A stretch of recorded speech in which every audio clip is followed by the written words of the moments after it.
দেবর ভাবি বা শালী দুলাভাইয়ের মধ্যে পর্দার বিধান কি? দেবর ভাবি এবং শালী দুলাভাইয়ের মধ্যে পর্দা হতে হবে দুনিয়ার সবচেয়ে শক্ত পর্দা, আল্লাহর জমিনে সবচেয়ে কঠিন পর্দা হইতে হবে দেবর ভাবির সাথে আর শালী দুলাভাইয়ের সাথে। কেন?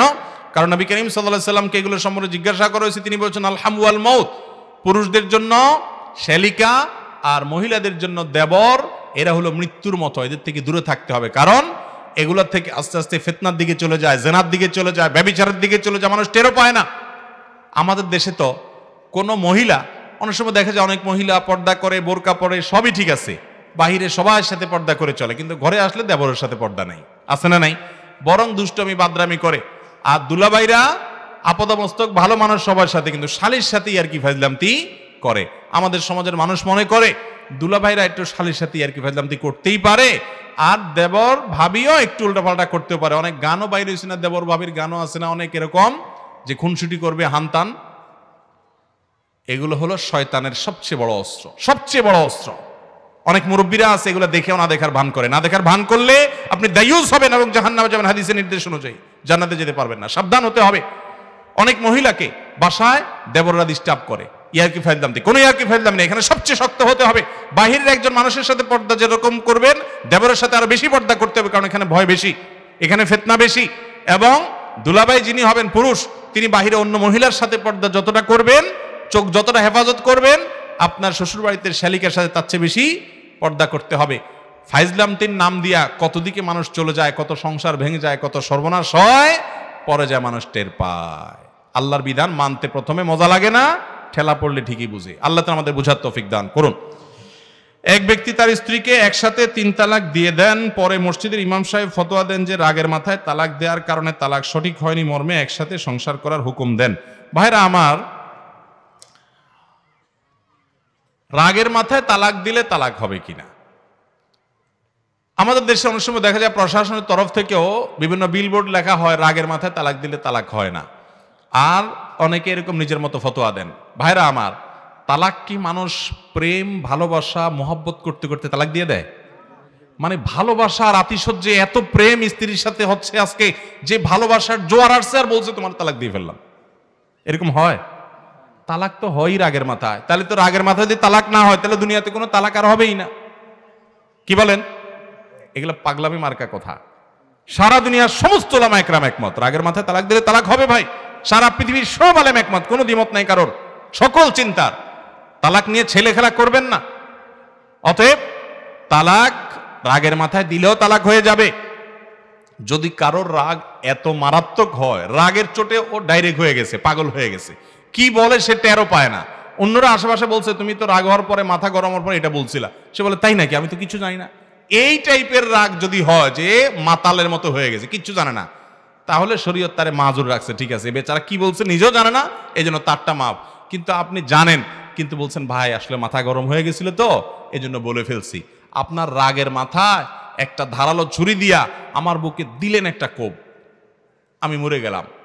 এবার আপনি বললেন ও সরি জজ সাহেব হুজুর, জিব্বা কামড়ায় বললেন আমি দুঃখিত, রাগের মাথা দিয়ে ফেলছিলাম তো, সরি। কি বলেন, আমি তো জীবিত হয়ে যাবো, তাই না? মরা মানুষ জিন্দা হবে? তালাকটা এরকম ডেঞ্জারাস বিষয়, খবরদার যেন তেনভাবে তালাক দিবেন না। বউয়ের সাথে কিছু হইলেই যারা তালাক দিতে উদ্যত হয়, তালাকের কথা বলে, এগুলো ছোট লোক পুরুষ। কথা কি বুঝাতে পারছি? কথায় কথায় তালাক দিতে যাবেন। আল্লাহ আমাদের বোঝার তৌফিক দান করুন। বাচ্চারা মসজিদে হইচই করলে সেক্ষেত্রে তাদেরকে ধমক দিয়ে কথা বলা যাবে কিনা? বাচ্চারা যদি মসজিদে হইচই করে, ডিস্টার্ব করে, প্রথম কথা হলো এত ছোট বাচ্চা যদি হয় যে নামাজের কিচ্ছু বুঝে না, 3 বছরের বাচ্চা, 2.5 বছরের বাচ্চা আপনি নিয়ে আসছেন, ও নামাজের কিছুই বুঝে না, তাহলে এটা আপনি ভুল করছেন। কারণ ওর তো নামাজ বুঝে না, ওরে মসজিদে কেন আনবেন? বড় মসজিদে পেশাব করতে পারে, নোংরা করতে পারে, বুঝবে না ও। এত ছোট বাচ্চা মসজিদে আনবেন না, যদি আনেনও তাহলে যাতে মানুষের ডিস্টার্ব না করে খেয়াল করবেন। কিন্তু কোন বয়সের বাচ্চা নামাজে ডিস্টার্ব করছে দেখে বাচ্চাকে ধমক দেওয়া কখনো জায়েজ হতে পারে না। কথা কি বুঝাতে পারছি? বাচ্চাকে, এমন বাচ্চাকে আনে যে বাচ্চা আসলে নামাজের কিছুই বোঝে না, অযথা ডিস্টার্ব করছে, তাহলে অভিভাবককে ডেকে সুন্দর করে বুঝাই দিবেন, ভাই এত ছোট বাচ্চা মসজিদে আনলে ও তো বুঝে না, কিন্তু 5 বছর 4 বছর হয়ে গেছে, নামাজ বোঝা শুরু করছে, দেখে দেখে নামাজ পড়তে পারে, 6 বছর হয়ে গেছে, 7 বছর হয়ে গেছে, তাহলে এইরকম বাচ্চাকে তো মসজিদে আনতেই হবে। কারণ আজকের বাচ্চা, আজকের শিশু আগামী দিনের মুসল্লি, ঠিক কিনা? অতএব বাচ্চাদেরকে ধমক দেওয়া যাবে না। নবী করিম সাল্লাল্লাহু আলাইহি সাল্লাম সিজদায় গেছেন, ওনার নাতি হাসান বা হোসেন রাদিয়াল্লাহু তাআলা আনহুমা পিঠের উপরে উঠে বসে আছে, উনি সিজদায় গেছেন, নানার পিঠে উঠে চড়ে বসছে। এখন যতক্ষণ পর্যন্ত তারা পিঠের উপর থেকে না নামছে, নবী করিম সাল্লাল্লাহু আলাইহি সাল্লাম ওইভাবে সিজদায় পড়ে আসেন, কিচ্ছু করার নাই, নাতি উপরে উঠে বসে আছে, উঠতে গেলে পড়ে যাবে। কোন হাদিস থেকে এটা জানা যায় না যে নবী সাল্লাল্লাহু আলাইহি সাল্লাম এরপরে ফাতেমা রাদিয়াল্লাহু তাআলা আনহাকে ডেকে ধমক দিয়েছেন, ফাতেমা কেন নাতিদেরকে ধরো না, আমার নামাজে ডিস্টার্ব হয়েছে। উনি ধমক দিয়েছেন এরকম কোনো প্রমাণ পাওয়া যায় না, বরং ধৈর্য ধারণ করেছেন। এই জন্য বাচ্চারা একটু উল্টা পাল্টা করলে ধৈর্য ধারণ করবেন। মসজিদে আসতে যদি ধমক দেন, ওরা কি সিনেমা হলে যাবে নাকি? অতএব বাচ্চাদেরকে মসজিদে আসতে দিতে হবে, বিশেষ করে যখন নামাজ বোঝা শুরু করবে, তখন মোটামুটি দেখে দেখে নামাজ পড়তে পারে এরকম যখন হয়ে যাবে, তখন থেকে বাচ্চাদেরকে মসজিদে আসার ব্যাপারে উৎসাহ দিতে। অনেক মুরব্বী আছে, চাচারা আছে, ধমক ছাড়া কিচ্ছু জানে না, পোলাপান দুষ্টামি করলে। আরে বাবা, পোলাপানের কিছু দুষ্টামি হজম করতে হবে, এত বেসবর হলে হবে না। নবী করিম সাল্লাল্লাহু আলাইহি সাল্লাম যদি বাচ্চাদের এগুলাকে হজম করেন, আপনি কে ধমক দেওয়ার? আর এটা আল্লাহর ঘর, আপনি কে ধমক দেওয়ার? অনেকে এত বেশি ধমক দেয়, ওই পোলাপান জীবনে আর মসজিদের ধারে কাছে যায় না। তাইলে এই বুড়া মুরব্বীরা গুনাহগার হবে কি হবে না? ধমক দিয়া সাবধান থাকতে হবে। আর বাবা মারাও সাবধান থাকতে হবে, যে বাচ্চা একেবারে ছোট তাকে আনবে না, এমনকি যে বাচ্চা বুঝতে শিখছে তাকে আনলেও যথাসম্ভব নিজের কাছে রাখবে, দুষ্টামি করতে গেলে যাতে মানুষের ডিস্টার্ব করতে না পারে। বাবা মাকে দায়িত্বশীল হতে হবে। একান্ত কোনো বাচ্চা প্রতিদিনই সীমাহীন জ্বালায় দুষ্টামি করে, বাবাকে আস্তে আস্তে কানে কানে বুঝায় বলে দেন। বাচ্চার সামনে বাবাকেও ধমক দিতে যাবেন না। অনেকে বাবারে এমন ধমক দেয়, বাচ্চা বুঝে যায়, হায় রে আমার বাপে আমাকে আইনে বিরাট অপরাধ করে ফেলছে। এগুলা উচিত নয়। আমি 16-17 বছরের একজন কিশোর। এমন সময় আমার নিজের রোজগার করে চলার মতো সামর্থ্য হয়নি। আমার বাবা হারাম ব্যবসা করে, আমাদেরকে হারাম রিজিক খাওয়ায়। শুনেছি হারাম রিজিক খেয়ে ইবাদত করলে নাকি কবুল হয় না। এমন অবস্থা আমার করণীয় কি? যে তরুণ বে যুবক ভাই এই প্রশ্ন করেছেন, আপনার এই প্রশ্নে আমি আপ্লুত হয়েছি। কারণ বয়সে তরুণ হওয়ার পরও হারাম নিয়ে দুশ্চিন্তা করা, নিজের শরীরে হারাম যেন প্রবেশ না করে সেজন্য টেনশন করা, পেরেশান হওয়া, এটা সাচ্চা ইমানদার এবং মুত্তাকি মানুষের আলামত। আলহামদুলিল্লাহ, এরকম তরুণ আমাদের সমাজের মানুষকে আশার আলো দেখায়। এরকম তরুণে যদি আমাদের এলাকা ভরে যায়, পরিবারগুলো ভরে যায়, গোটা দেশ পরিপূর্ণ হয়ে যায়, তাহলে এই দেশটা সোনার দেশ হতে আর কিছু লাগবে না ইনশাআল্লাহ। যে যুবক হারাম এবং হালাল চিনবে, ন্যায় এবং অন্যায় চিনবে, অপরাধ এবং পুণ্যের কাজ এটাকে পরখ করতে পারবে এবং নিজেকে সকল অন্যায়, অবিচার, হারাম, অবৈধ, গুনাহের বিষয় থেকে বাঁচিয়ে রাখার জন্য সংগ্রাম চালানোর মানসিকতা থাকবে, এই যুবক হলো এই সমাজের সবচেয়ে বড় সম্পদ ইনশাআল্লাহ। প্রশ্ন যে যুবক ভাই করেছেন, আপনাকে বলবো, আপনার বয়স 17-18 হয়ে গেছে, মানে হলো আপনি এখন নিজের পায়ে নিজে দাঁড়াবার জন্য চেষ্টাটা শুরু করতে পারেন। টিউশনি করে হলেও, কোনো দোকানে চাকরি করে হলেও, ছোট কোনো কাজ করে হলেও আপনি নিজের উপার্জন যেন হালাল উপার্জন করতে পারেন, সেই চেষ্টা আপনি শুরু করেন। যদি আপনি এটা শুরু করতে পারেন, তাহলে আপনার বাবার যে হারাম উপার্জন আছে, 2 নম্বর পথে হারাম পথে যে উপার্জন তিনি করেন, সেটা থেকে আপনি নিজেকে বাঁচিয়ে রাখবেন এবং যথাসম্ভব সেটা ভক্ষণ করবেন না। বাবার সাথে বেয়াদবি করবেন না, কিন্তু তাকে বুঝাবেন যে বাবা, তুমি নিজের ধ্বংস ডেকে আনছো, তুমি আল্লাহর কাছে জবাবদিহি করতে হবে, তোমার এই হারাম আমি আমার পেটে নিব না। আপনি সংসারে থাকতে পারেন, কিন্তু আপনি যথাসম্ভব সেই সংসারে হালাল উপার্জন করে আপনার বাজার করে দিবেন, আপনি সেখান থেকে খাবেন, চেষ্টা করবেন নিজেকে বাঁচাবার। যদি আপনার সেরকম সামর্থ্য না থাকে, তাহলে যতদিন নাই ততদিন পর্যন্ত নিরুপায় হিসাবে বাবার সংসারে ওই হারাম উপার্জন থেকে যা না হলে নয় ততটুকু গ্রহণ করে যান বাঁচাইতে পারেন। কিন্তু যেটি আমি বলছিলাম, আপনি কষ্ট করে হলেও, কোনো রকম সামান্য কিছু উপার্জন করে হলেও আপনার জীবন বাঁচানোর চেষ্টা আপনার করা দরকার, যাতে করে হারামটা আপনার শরীরে প্রবেশ না করে। যদি আপনি একান্ত নিরুপায় হন যে আপাতত কোনো উপায় উপার্জন করার কোনো পথই নাই, তাহলে খুব দ্রুততার সাথে চেষ্টা করবেন উপার্জনের রাস্তা খোলার। ততদিন পর্যন্ত বাবার ওই হারাম উপার্জন থেকে নিরুপায় হিসেবে যা না হলে নয় ততটুকু গ্রহণ করা আপনার জন্য জায়েজ হবে। সেই সাথে আল্লাহ তাআলার কাছে আপনি ইস্তেগফার করবেন, আল্লাহ, হারাম আমি নিজে লিপ্ত হলাম না, আমার বাবা লিপ্ত হলো, আমার জন্য হয়তো জায়েজ আছে নিরুপায় হিসাবে জান বাঁচানোর মতো কোনো কিছু গ্রহণ করা যদি নিরুপায় হয়, কিন্তু হারামের যে একটা ক্ষতি আছে সেটা থেকে তো বাঁচার উপায় নাই। এটা তো একটা প্রভাব আছে, ইবাদতের স্বাদ নষ্ট করে দেয়, ইমানের তেজ নষ্ট করে দেয়, তাকওয়াকে ভোঁতা করে দেয়। আল্লাহ, আমি এই হারামের ক্ষয়ক্ষতি থেকে আমি আপনার কাছে আশ্রয় চাই, নিরাপত্তা চাই। আল্লাহর কাছে দোয়া করবেন এবং সৎ সাহস রাখবেন। আমাদের দেশে যুবকদেরকে দেখা যায় যে অনেক বড় হয়ে যাওয়ার পরও তারা উপার্জন করে না, অথচ ছাত্র জীবন থেকেই আমরা আমাদের যে সময়গুলোকে অপচয় করি, আড্ডাবাজি করে, অহেতুক বিভিন্ন কাজের পেছনে, সেগুলোকে বাঁচিয়ে যদি আমরা উপার্জন শুরু করার চেষ্টা করি, অনেকেই কিন্তু করতে পারেন।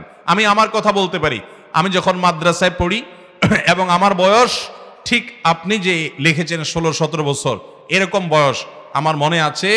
যশোরের একটি মাদ্রাসা আমি পড়াশোনা করা অবস্থায় আমি একটা মসজিদে ইমামতির দায়িত্ব নিয়েছি এবং মক্তবে পড়ানোর দায়িত্ব নিয়েছি, এবং এই দুইটির বিনিময়ে আমি কিছু উপার্জন করতাম। সেই উপার্জনের টাকাটা আমার বাবার সংসারে আমি দিতাম।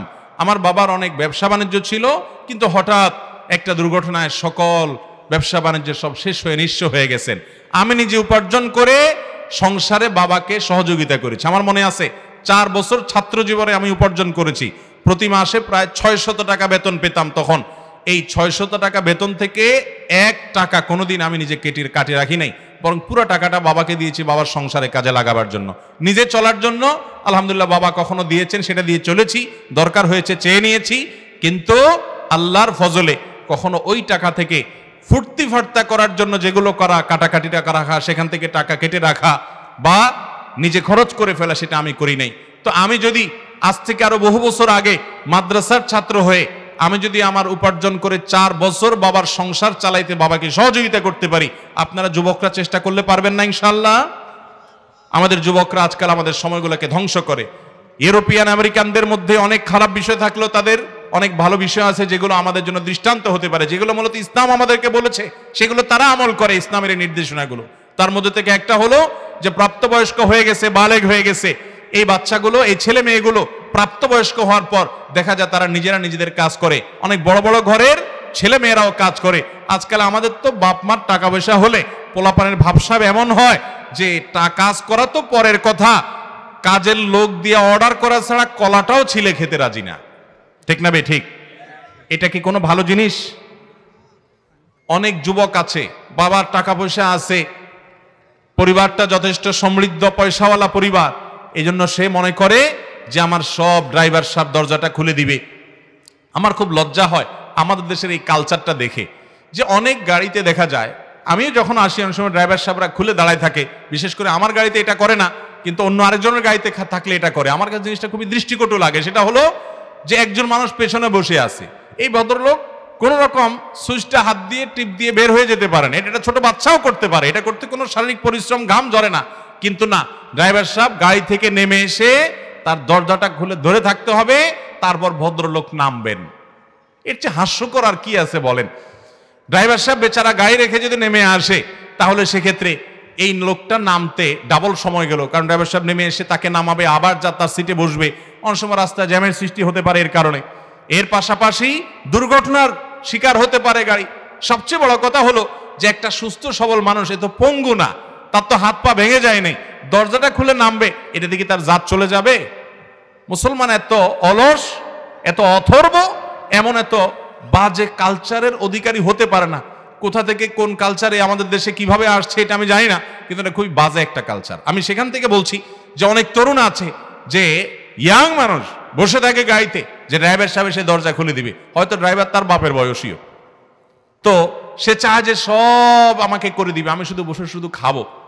ভাইরা, এটা তো একটা প্যারালাইসিসের রোগী, একটা প্যারালাইজড মানুষের জীবন। এটাতে কোনো সুস্থ মানুষের জীবন হতে, সুস্থ মানুষ নিজের হাতে সবকিছু করবে। অতএব যুবকরা নিজের হাতে কাজ করবেন তো ইনশাআল্লাহ। কাজ করার মধ্যে কোনো অসম্মান নাই, অমর্যাদা নাই, কাজ করার ভিতরে অমর্যাদা আছে। আপনি বাবার মার টাকা থাকলে সেটা দিয়ে আপনি চলবেন, আয়েশ করবেন কেন রে ভাই? আল্লাহ তাআলা আপনাকে সুস্থ রেখেছেন, সবল রেখেছেন, শক্তি দিয়েছেন, সামর্থ্য দিয়েছেন, নিজে কাজ শুরু করবেন। আমাদের যুবকদেরকে আজ দেখা যায় যে নানান মোহে তাদেরকে আক্রান্ত করে রেখেছে। অতএব যারা প্রাপ্তবয়স্ক হয়ে গেছেন, টুকটাক কাজ শুরু করতে পারেন, তারা নিজের পায়ে নিজে দাঁড়িয়ে যান। বিশেষ করে বাবা মা হারাম উপার্জন করলে সেটাকে ডিনাই করার জন্য আপনার উপার্জন দরকার আছে। অনেক যুবকরা বলে যে হুজুর বিয়ে করতে চাই, গুনাহ থেকে বাঁচতে চাই, কিন্তু বাপ মা বিয়ে দেয় না, কি করব? আরে ভাই, উপার্জন শুরু করে দেন, কামাই রোজগার কিচ্ছু করবেন না, শুধু বসে বসে বলবেন চরিত্র বাঁচাতে চাই, বাপ বিয়ে করাও, বাপের হোটেলে বসে বসে খাবো, এটা কেমনে হয়? এজন্য আমরা উপার্জন করবো তো ইনশাআল্লাহ। যুবকরা কর্মঠ হবেন, অযথা সময় নষ্ট করবেন না, উদ্যোক্তা হবেন, ছোট ছোট কাজ শুরু করে দিবেন। কোনো কাজ ছোট নয়, কোনো কাজ ছোট নয়। দেখতে ছোট হতে পারে বা কাজটা হয়তো সহজে করার মতো কাজ হতে পারে, কিন্তু কাজ কখনো ছোট হয় না। আমাদের নবী করিম সাল্লাল্লাহু আলাইহি সাল্লাম অন্যজনের শ্রম দিয়েছেন, কৃষি কাজ করেছেন, বিভিন্ন নবী রাসূলরা অনেক পেশা গ্রহণ করেছেন। অতএব এগুলো গ্রহণ করতে কখনো লজ্জা পাবেন। দুনিয়াতে অভাবটা হলো ভাবের অভাব। কিসের অভাব ভাই? ভাবের অভাব। অর্থাৎ আমার ভাবসাব দূর হয়ে, ভাবসাবের সমস্যা হবে, আমার ইজ্জতের সমস্যা হবে। এটা ইজ্জত না, এটা অহংকার। এই অহংকারকে চূর্ণ বিচূর্ণ করে দিতে হবে এবং কর্মমুখী জীবন গড়তে হবে যুবকরা। ঠিক আছে তো ইনশাআল্লাহ? আল্লাহ তাআলা যে সমস্ত যুবকরা এই সমস্ত বিষয়ে সাফার করছেন পরিবারে, আল্লাহ তাআলা তাদেরকে হালাল রুজি এবং ইনকামের পথ বের করে দিন, বলুন আমিন। এরপরে প্রশ্ন হলো, জমির মালিক অপরজনকে জমি বন্ধক দেয় নির্দিষ্ট সময়ের জন্য, সময় শেষ হওয়ার পর সমপরিমাণ টাকা ছাড়া জমির প্রকৃত মালিক জমি ফেরত পায় না, তার শরীয়তের বিধান কি? ভাইরা আমার, জমি হোক যে কোনো জিনিস হোক, এটা বন্ধক নেওয়া দেওয়া এটা জায়েজ আছে। কোরআনে কারিমে আল্লাহ রাব্বুল আলামিন বন্ধকের বিধান উল্লেখ করেছেন। বিশেষ করে কেউ যদি হাওলাত বা ধার নিতে চায় কারোর কাছ থেকে, তো ধারের টাকাটা সে শোধ করবে নাকি আবার ঘুরাবে টাকাটা নিয়ে, এটা নিয়ে আশঙ্কা করলে যে ব্যক্তি টাকাটা ধার দিবে তিনি তার জমি জমা, মূল দলিল ইত্যাদি এগুলা রেখে দিতে পারে। ঠিক আছে, তুমি টাকা যেদিন পরিশোধ করবা সেদিন তোমার এটা তুমি ফেরত নিবা। এই বন্ধকটা হলো অনেকটা গ্রান্টের মতো, গ্যারান্টি হিসাবে, যে এটার জন্য তুমি আমার কাছে ধরা থাকলা, টাকাটা দিয়া তোমার জমির দলিল তুমি নিয়ে যাবা, একটা ঘড়ি, একটা মোবাইল, দামি কিছু অলংকার এগুলা জমা রেখে তুমি হাওলাত নিলা 2 লাখ, 1,50,000, তুমি টাকা যেদিন দিবা সেদিন তোমার এটা নিয়ে যাবা। আর যদি তুমি টাকা না দাও, ঘুরাও, তাহলে এলাকার মুরব্বীদের মাধ্যমে, গণ্যমান্য ব্যক্তিবর্গের মাধ্যমে যথাযথ নিয়মে তোমার জিনিস নিলামে উঠিয়ে বিক্রি করে আমি আমার প্রাপ্য পরিশোধ করায় নিব। এই জন্য ওই দেনাদার যে মানুষের কাছ থেকে হাওলাত নেয় সে যাতে সোজা থাকে, এই জন্য বন্ধকের সিস্টেম রাখছে। কিন্তু আমরা কি করি? ওই বন্ধকি জমিনটা আবার ভোগ করি। ঠিক না বে ঠিক? যে আমি হয়তো জমিন রেখে আপনাকে টাকা দিলাম, তো আপনার জমিনটা আমি খাই, এটা জায়েজ নাই। এই ভোগ করা জায়েজ, সব উলামা একরামে একমত যে বন্ধকি জমিন, বন্ধকি জিনিস এটা ভোগ করা জায়েজ নাই। কারোর কাছ থেকে মোবাইল বন্ধক রাখছেন, ওটা ডয়ারে রেখে দিবেন, ওটা আপনি ব্যবহার ওটা ভোগ করতে পারবেন না, কারণ জিনিসটা তার, আপনি কিভাবে ভোগ করবেন? কুল্লু কারজিন জাররা নাফআন ফাহুয়া রিবা। আপনি তাকে হাওলাত দিয়েছেন, বিনিময়ে তার জিনিস ভোগ করতেছেন, এটা তো সুদের সাথে সাদৃশ্য। যদিও এটাকে সুদ বলেন না বেশি উলামা একরাম সরাসরি, তারপর এটা নাজায়েজ। এজন্য বন্ধকি জমিন ভোগ করবেন যিনি মালিক, তিনি যে বন্ধক রেখেছে, অর্থাৎ টাকা দিয়ে জমি রেখেছে, সে এটা ভোগ করতে পারবে। কিন্তু মুশকিল হলো আমাদের দেশে আজকাল এরকম হলে কেউ হাওলাত দিবে না, বলবে যে আমার লাভ কি? তাহলে লাভ ছাড়া থুতুটাও ফেলতে রাজি না। সেখানে বন্ধকি জমিও তুমি ভোগ করবা, টাকাও তুমি হাওলাত নিলা, আমার কাছে শুধু দলিলটা নিয়ে আমি বসে থাকবো, আমার লাভটা কি? আপনার লাভ হলো মানুষকে হাওলাত দিলে কোন কোন ক্ষেত্রে যেই পরিমাণ টাকা হাওলাত দিয়েছেন ওই পরিমাণ টাকা দান করার সওয়াব বা তার চেয়ে বেশি সওয়াবও পাওয়া যায়। মানুষকে কর্জে হাসানা দেওয়া এত ফজিলতপূর্ণ একটা কাজ, এটা দুনিয়া থেকে বিদায় হয়ে গেছে। বিদায় হয়ে গেছে দুই কারণে। এক হলো আমরা স্বার্থপর, স্বার্থ ছাড়া থুতুটাও ফেলতে রাজি না। সেই মানুষগুলো, আমরা আখিরাতের লাভটা আমাদের কাছে ছোট হয়ে গেছে, আমরা দুনিয়াদার হয়ে গেছি, এটা একটা কারণ। আরেকটা কারণ হলো যারা হাওলাত নেয় তারা একবার নিতে পারলে আর ওই পাওনাদার বেচারার চেহারাটাও সামনে দেখতে চায় না, পালায় পালায় আরেক রাস্তা দিয়ে হাঁটে। তো এই কারণে যারা হাওলাত দিতে চায় তারা দিতে পারে না। এরপরও আমরা কর্জে হাসানা দিতে হবে খুঁজে খুঁজে, ভালো মানুষ, যার চরিত্র ভালো, যার লেনদেন ভালো। নবী করিম সাল্লাল্লাহু আলাইহি সাল্লাম বলেছেন, আহসানুকুম কাদাআ, তোমাদের মধ্যে সবচেয়ে ভালো মানুষ কে? এই যে এখানে এত মানুষ আপনারা আছেন এই প্যান্ডেলের নিচে, আপনাদের মধ্যে সবচেয়ে ভালো মানুষ কে? এই হোয়াই ক্যাঙ্গের মধ্যে, এই ট্যাঙ্ক ট্রাপের মধ্যে সবচেয়ে ভালো মানুষ কারা? নবী করিম সাল্লাল্লাহু আলাইহি সাল্লাম বলেছেন, আহসানুকুম কাদাআ, তোমাদের মধ্যে যারা দোকান থেকে বাকি খাওয়ার পর, কারোর কাছ থেকে টাকা হাওলাত নেওয়ার পর পরিশোধ করার সময় ভালো মানুষের পরিচয় দেয়, সময় মতো পরিশোধ করে, 2 নাম্বারই করে না, এই মানুষগুলো হলো সবচেয়ে ভালো মানুষ। এগুলোর সংখ্যা অনেক বেশি না কম? দোকান থেকে একবার বাকি নিতে পারলে আর ওই দোকান থেকে নগদও কিনা খায় না, অন্য আরেক দোকান থেকে নগদ কিনে খায়। এত নিকৃষ্ট মানুষ এই সমাজে, সে যে নিজে নিকৃষ্ট সেটা বুঝেও না, যে একটা মানুষ আমাকে বাকি দিল, উপকার করলো, আর আমি তার বাকির টাকা পরিশোধের ভয়ে অন্য দোকানতে নগদ খাই, ওই দোকানের সামনেও যাই না। আছে না এই রোগের রোগী? ভাইরা আমার, টুপি দেওয়া মুসলমান বহুত পাওয়া যায় মাথায়, কিন্তু লেনদেন কাজ কারবারে মুসলমানের মতো আচরণ করার মতো মানুষের সংখ্যা অনেক কম। আমরা সবাই চেষ্টা করবো তো ভালো হওয়ার। আল্লাহ আমাদেরকে তৌফিক দান করুন। আমার ব্যবসায়িক পার্টনার কোনরূপ প্রমাণ ছাড়া আমার উপর অন্যায়ভাবে মোটা অঙ্কের টাকা জন্য মিথ্যা দায় আরোপ করছে, কিন্তু এতে শপথ করে আমাকে দায় এড়াতে হচ্ছে। এক্ষেত্রে আমার করণীয় কি? কোনো অসুবিধা নাই।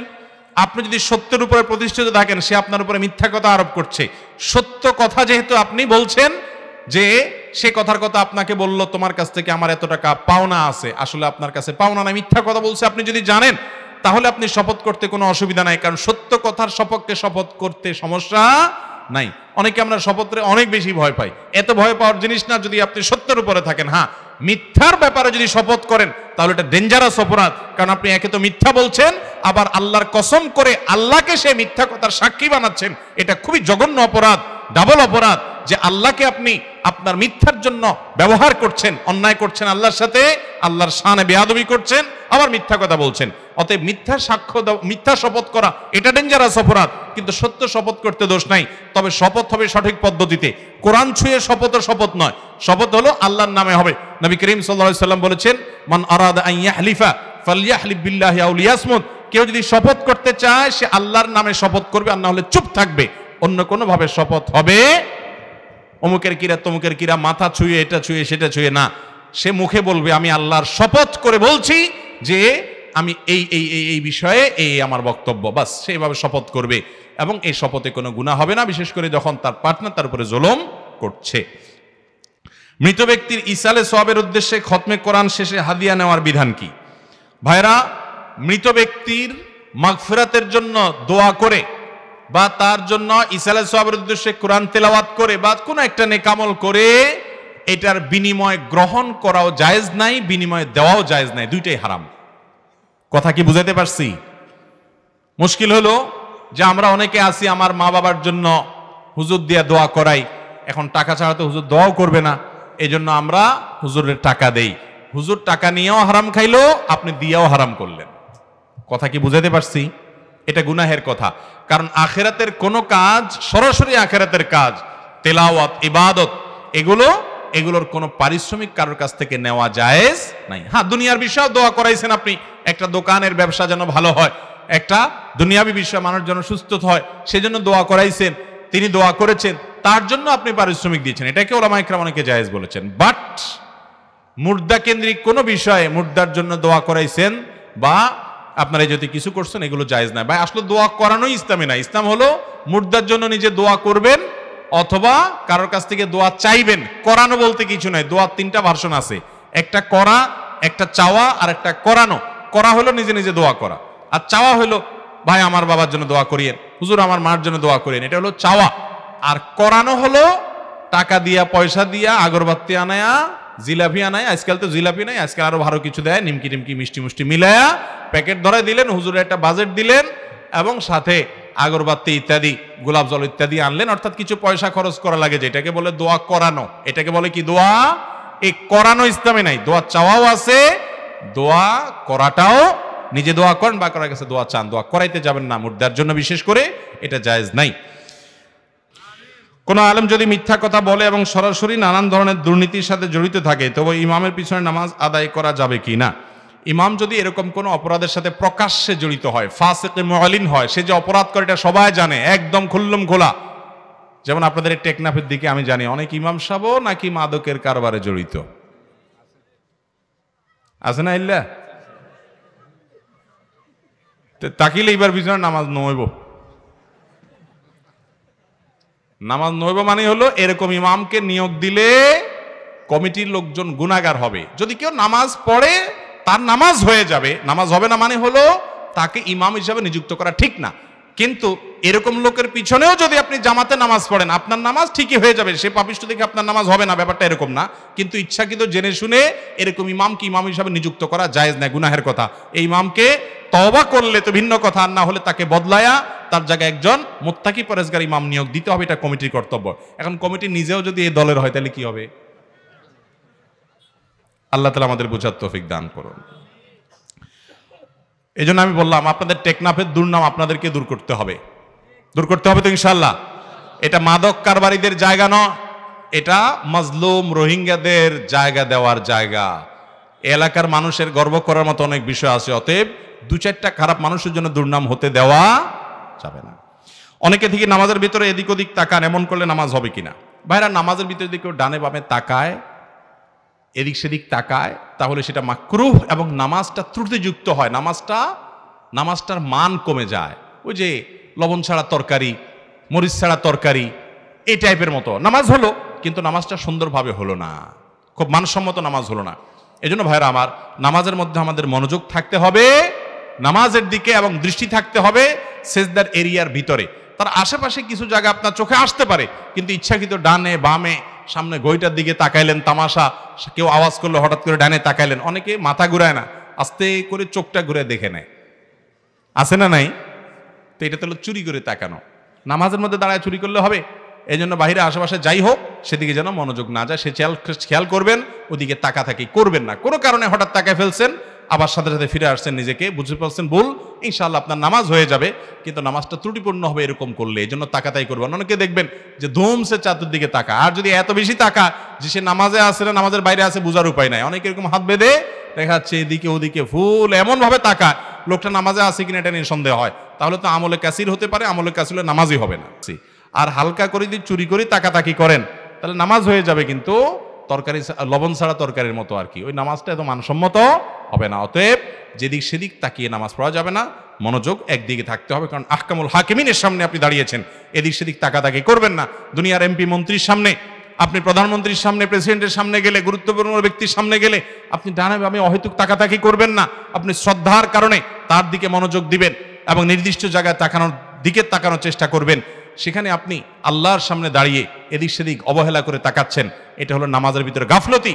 আর নামাজের ভিতরে গাফলতি দিয়ে কেউ করে, তাহলে ফাওয়াইলুল লিল মুসাল্লিন আল্লাযীনা হুম আন সালাতিহিম সাহুন, তাদের জন্য ধ্বংস অনিবার্য হবে যারা নামাজ এর মধ্যে গাফলতি করে। অতএব এদিক সেদিক তাকানো যাবে